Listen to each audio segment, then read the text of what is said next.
फौजी की पत्नी भाग 2। फौजी की पत्नी कहानी का आगे का भाग इस तरह से है।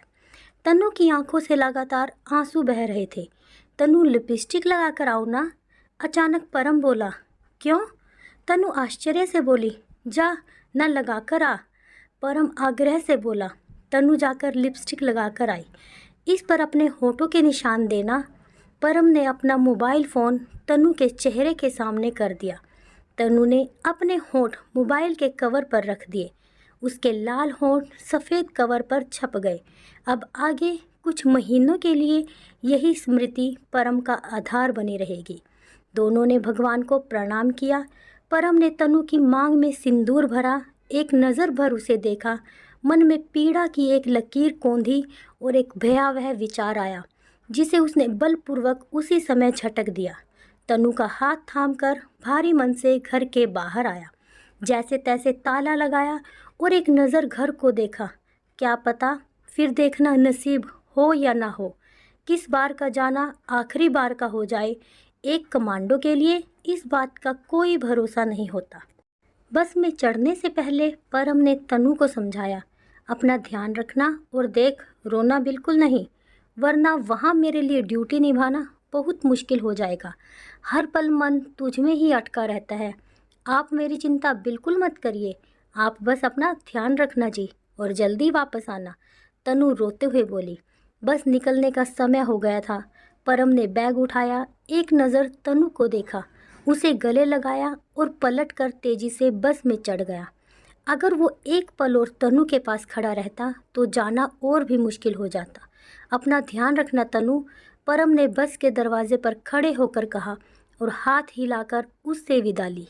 तनु भी उसे विदा करने लगी। बस धीरे धीरे आगे बढ़ने लगी। आंसुओं के बीच धुंधली होती हुई परम की बस आखिर में ओझल हो गई। तनु आकर कार में बैठ गई। सिर बुरी तरह सुन्न हो रहा था। फौजी की पत्नी के जीवन का यह क्षण सबसे कठिन होता है। ऐसा लगता है जैसे किसी ने दिल शरीर से बाहर निकालकर निचोड़ दिया है। कब घर आया, कब उसने ताला खोला, पता ही नहीं चला। ड्राइवर गाड़ी रखकर अपने घर चला गया। नीचे के सारे दरवाजे बंद करके वह ऊपर आ गई। कमरे में पैर रखते ही तनु के दिल में एक होल उठी। खाली घर, खाली कमरा, खाली पलंग। कटे पेड़ सी वह पलंग पर गिर पड़ी। आंखों से आंसुओं की धाराएं बह रही थी। सिर घूम रहा था। दिल में अजीब सा दर्द हो रहा था। परम के बिना खाली घर, परम के बिना खाली कमरा, परम के बिना सूना बिस्तर, परम के बिना खाली खाली मन और जीवन। इधर परम की बस सड़क पर आगे बढ़ती जा रही थी और उसके दिल में तनु से दूर होने का एहसास भी बड़ी तेजी से गहराता जा रहा था। हर पल उसका मन कर रहा था कि उतर कर वापस चला जाए। बेचैनी में उसका हाथ दिल पर चला गया। देखा, टी शर्ट की जेब पर तनु की लिपस्टिक का निशान था। आते हुए जब तनु को गले लगाया था, शायद तब लग गया होगा। बहुत रोकने पर भी उसकी आंखों से आंसू बह निकले। उसने जल्दी से खिड़की के बाहर देखने के बहाने अपने आंसू पोंछे। मन में एक बार फिर ख्याल आया कि बस रुकवा कर उतर जाए, जाकर अपने घर में अपने पलंग पर सो जाए तनु के साथ। लेकिन पिछले 11-12 सालों की नौकरी में उसके रिकॉर्ड में एक भी लाल निशान नहीं था। अब भी वह नहीं चाहता था कि ऐसा कुछ हो। उसके अंदर के पति और एक फौजी के बीच ज़बरदस्त जंग चल रही थी। एक तरफ पत्नी का प्यार था और एक तरफ देश के प्रति कर्तव्य भावना। इस समय दोनों ही भावनाएं पल पल में एक दूसरे पर हावी हो रही थी। दोनों का ही आवेग उससे संभाला नहीं जा रहा था। उसने अपनी जेब से मोबाइल फ़ोन बाहर निकाला। उसके कवर पर तनु के होठ छपे थे। परम ने उस पर अपने होठ रख दिए। बस शहर से बाहर निकल चुकी थी। उसने सोचा तनु अब घर पहुंच गई होगी। परम ने उसे फ़ोन लगाया। तनु पलंग से पीठ टिकाकर बैठी थी। उसका पलंग पर लेटने का भी मन नहीं कर रहा था। तभी परम का फ़ोन आया। तनु ने फ़ोन उठाया। परम की आवाज़ सुनते ही तनु को ज़ोर की रुलाई आ गई। ए मेरी जान, परम विचलित होकर बोला, तुम ऐसी कमज़ोर पड़ जाओगी तो मुझे कौन हिम्मत बंधाएगा। ये दिन भी निकल जाएंगे। तुम तो इतनी हिम्मती हो। हमेशा ही तुमने मेरा साथ दिया है, मुझे सहारा दिया है। तुम्हारे मनोबल के कारण ही मैं देश के प्रति अपने कर्तव्य को पूरी निष्ठा से निभा पाता हूँ।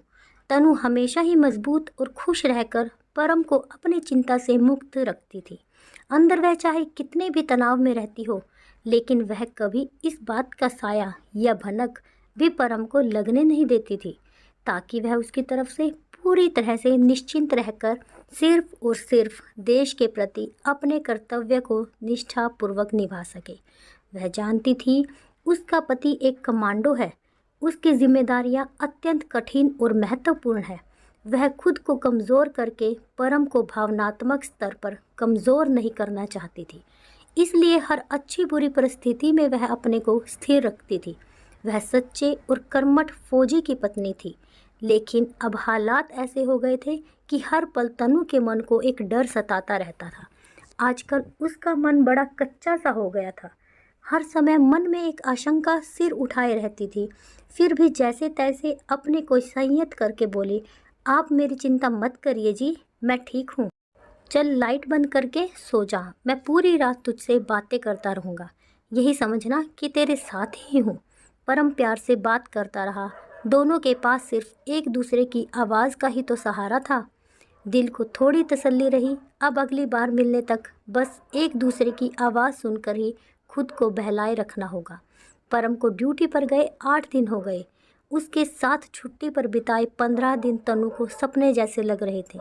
जीवन में फिर वही सन्नाटा, खालीपन और इंतज़ार की कब दोबारा मिलन हो।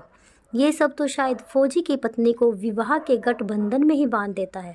विधाता, फौजी तो एक ही सरहद पर ड्यूटी देता है, लेकिन फौजी की पत्नी रात दिन डर, आशंकाओं, अकेलेपन, असुरक्षा, खालीपन की न जाने कितनी ही सरहदों पर रोज़ अनगिनत जंग लड़ती है, और तब भी अपने अंदर चल रही सारी जंग को छुपाकर अपने पति को ढांढस बंधाती रहती है, ताकि वह देश के प्रति अपने कर्तव्य को भली भांति निभा सके। तन्नू भी परम से फ़ोन पर बात हो जाती तो चैन की सांस लेती, और फ़ोन रखते ही फिर से बात होने तक भावनाओं के न जाने कितने सागरों में डूबती उतारती रहती। आज सुबह ही परम ने बताया था कि ज़रूरी काम से बाहर जा रहा हूँ, दिन में फ़ोन नहीं कर पाऊँगा, शाम को वापस आते ही बात करूँगा। दिन तो जैसे तैसे कट गया, लेकिन 4 बजे के बाद से 6:30 बजे तक तनु की सांस सीने में अटकी रही। गले में कुछ फंसा हुआ था, अंतर में एक अकुलाहट रही। 50 बार फ़ोन उठाकर देखा, लगाया, हर बार स्विच ऑफ। 7 बजे तक वह क्षण भर भी चैन से बैठ नहीं पाई। छाती में सांस घुट सी रही थी। यह हर दूसरे रोज़ की कहानी थी। तभी मोबाइल फ़ोन की रिंग बजी। परम का फ़ोन था। उसकी आवाज़ सुनते ही तनु की आंखें छलछला आई, और उसे लगा न जाने कितने दिनों बाद उसने चैन की सांस ली है। यह चैन अभी तो है, कितने घंटों तक बरकरार रह पाएगा? अगले ही पल क्या होगा, वह फौजी की पत्नी नहीं जानती।